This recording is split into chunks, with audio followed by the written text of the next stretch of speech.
1986 കോഴിക്കോട് കൂടരഞ്ഞി കൊലപാതകത്തിൽ അവ്യക്തത. കൊല്ലപ്പെട്ടത് ആരെന്ന് കണ്ടെത്താൻ പോലീസിന് ഇതുവരെ സാധിച്ചിട്ടില്ല. 39 വർഷത്തിന് ശേഷം മലപ്പുറം വേങ്ങരയിൽ താമസിക്കുന്ന കൂടരഞ്ഞി സ്വദേശി മുഹമ്മദ് അലി നടത്തിയ വെളിപ്പെടുത്തലിൽ കുഴങ്ങിയിരിക്കുകയാണ് അന്വേഷണ സംഘം. കൂടരഞ്ഞി മിഷൻ ആശുപത്രിക്ക് പിൻവശത്തെ തോട്ടിൽ ഒരാളെ ചവിട്ടി വീഴ്ത്തിയെന്നായിരുന്നു വെളിപ്പെടുത്തൽ.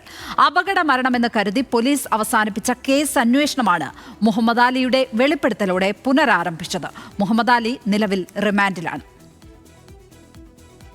ജൂൺ 5-നാണ് മലപ്പുറം വേങ്ങരയിൽ താമസിക്കുന്ന മുഹമ്മദ് അലി വേങ്ങര പോലീസ് സ്റ്റേഷനിലെത്തി 39 വർഷങ്ങൾക്ക് മുൻപ് താനൊരു കൊലപാതകം ചെയ്തുവെന്ന് കുറ്റസമ്മതം നടത്തുന്നത്.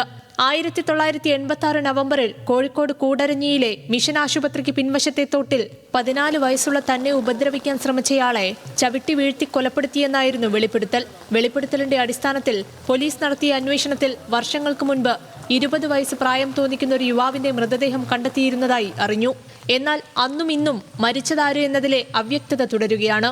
ബന്ധുവിന്റെ പറമ്പിൽ കൽപ്പണിക്കായി എത്തിയ യുവാവായിരുന്നു മരിച്ചതെന്ന് ജോസുകുട്ടി വാതല്ലൂർ ഓർത്തെടുക്കുന്നു. കാണാതായി കഴിഞ്ഞപ്പോൾ അയാളുടെ കൂട്ടത്തിലുള്ള കൂട്ടുകാര് എന്ന് പറയപ്പെടുന്ന ആളുകൾ വന്ന് അവരെ അന്വേഷിച്ചിരുന്നു.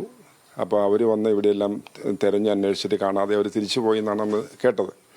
പിന്നെ അവർ വന്നപ്പോൾ അവർ പറഞ്ഞു അവനിങ്ങനെ അവസ്മാരകത്തിൻ്റെ അസുഖമുള്ള ആളായിരുന്നു എന്ന് അവരിങ്ങനെ പറഞ്ഞു എന്നും കേട്ടു. അങ്ങനെയാണ് ഞങ്ങളൊക്കെ ഇവൻ അവസ്മാര രോഗം ഉള്ള ആളായിരുന്നു എന്നറിയുന്നത്. പിന്നെ അന്ന് മരിച്ചു കിടക്കുമ്പോഴും ഈ പറഞ്ഞതുപോലെ കമന്ന് ഒരു രീതിയിലായിരുന്നു കടന്നിരുന്നത്. ദുർഗന്ധം വമിക്കാൻ തുടങ്ങിയതോടെയാണ് നാട്ടുകാർ അന്വേഷിച്ചെത്തിയതും മൃതദേഹം കണ്ടെത്തിയതും.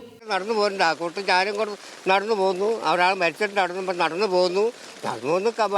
ഓടി കണ്ട് അവിടെ കവിടുന്ന് ഇങ്ങനെ കിടക്കുകയില്ലേ, കാണുമ്പോൾ കവിന്ന് കിടക്കുകയില്ലേ. ഞാൻ പരിചയമില്ല, കണ്ടിട്ടുമില്ല. കമിഴ്ന്നു കിടക്കുന്ന നിലയിലായിരുന്നു മൃതദേഹം. 3 ദിവസം പഴക്കമുണ്ടായിരുന്ന മൃതദേഹം ജീർണിച്ചിരുന്നു. മരിച്ച യുവാവിന് അപസ്മാരമുണ്ടായിരുന്നു എന്ന വിവരം കൂടി പരന്നതോടെ പോലീസും നാട്ടുകാരും അപകടമരണമെന്ന നിഗമനത്തിലേക്കെത്തി. മരിച്ചയാളെ തിരിച്ചറിയാൻ ബന്ധുക്കളാരും എത്താത്തതിനെ തുടർന്ന് മൃതദേഹം സംസ്കരിച്ച് കേസിലെ നടപടികൾ അവസാനിപ്പിച്ചു. അക്കാലത്ത് നിരവധി യുവാക്കൾ കൂലിപ്പണിക്കായി പാലക്കാട് നിന്നും കണ്ണൂർ, ഇരിട്ടി ഭാഗങ്ങളിൽ നിന്നും കോഴിക്കോടിന്റെ മലയോര മേഖലകളിലേക്ക് എത്തിയിരുന്നു. അതിനാൽ പാലക്കാട്, ഇരിട്ടി മേഖലകൾ കേന്ദ്രീകരിച്ചാണ് അന്വേഷണം പുരോഗമിക്കുന്നത്.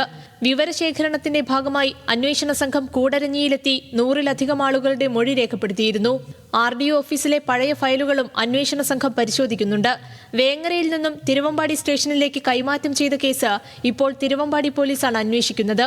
മൂത്ത മകന്റെ മരണവും രണ്ടാമത്തെ മകന്റെ അപകടവും കുറ്റബോധം കൊണ്ട് വലിഞ്ഞു മുറുക്കിയതോടെയാണ് മുഹമ്മദ് അലി 14-ാം വയസ്സിൽ നടത്തിയ കൊലപാതകം ഏറ്റുപറഞ്ഞത്. മുഹമ്മദ് അലിയുടെ വെളിപ്പെടുത്തൽ സ്ഥിരീകരിച്ച പോലീസ് കേസെടുത്ത് റിമാൻഡ് ചെയ്തു. ന്യൂസ് മലയാളം, കോഴിക്കോട്.